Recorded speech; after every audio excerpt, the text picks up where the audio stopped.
Hello বন্ধুরা, আজকে আমরা শিখব প্রিমিয়ার প্রো ব্যবহার করে কীভাবে রোলিং টেক্সট ইফেক্ট তৈরি করা যায়। তো চলুন যাক। সবার প্রথম আমাদের একটি টেক্সট লাগবে। তো আমরা একটি টেক্সট নিয়ে নিলাম। টেক্সটের নাম দিয়ে দিলাম রোলিং।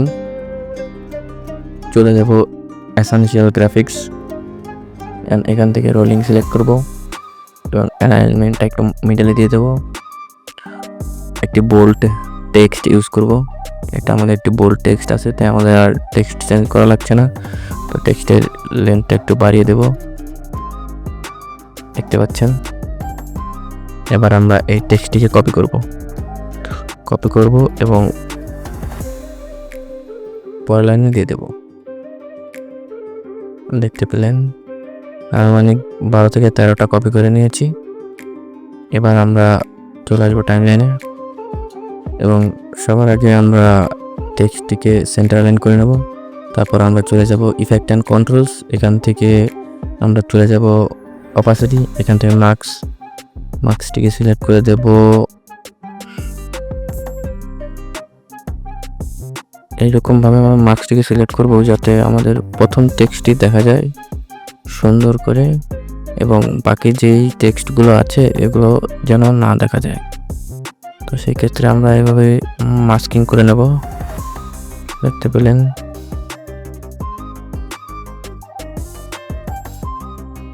আমাদের মাস্কটি দেখতে পেলেন কিভাবে আমরা মাস্কটি করলাম।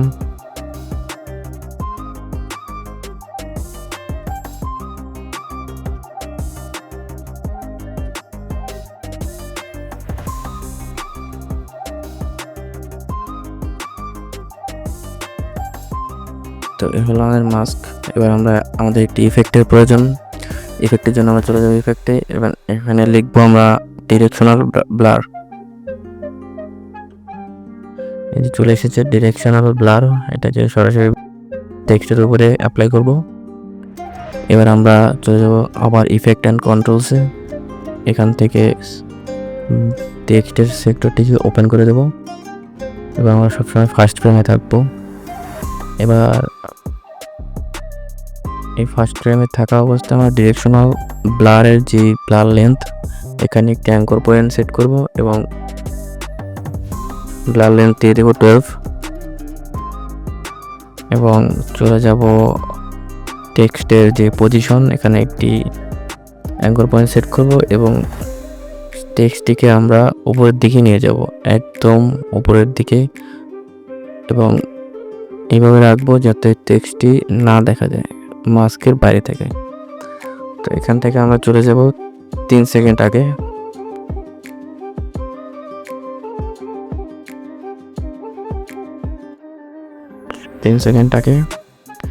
এখানে গিয়ে আমরা টেক্সটটিকে নামাবো, একদম প্রথম টেক্সটে নিয়ে যাব।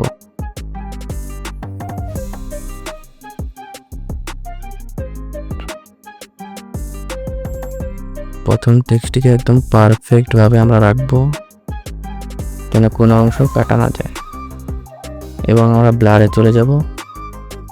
ডিরেকশনাল ব্লারের লেন্থটাকে এখানে আমরা 0 করে দেব এবং নিচে চলে আসবো। আবার এই টেক্সটের যে পজিশন দুটোকে সিলেক্ট করব, এখান থেকে ইজি ইন দিয়ে দেবো, আবার রাইট ক্লিক, ইজি আউট।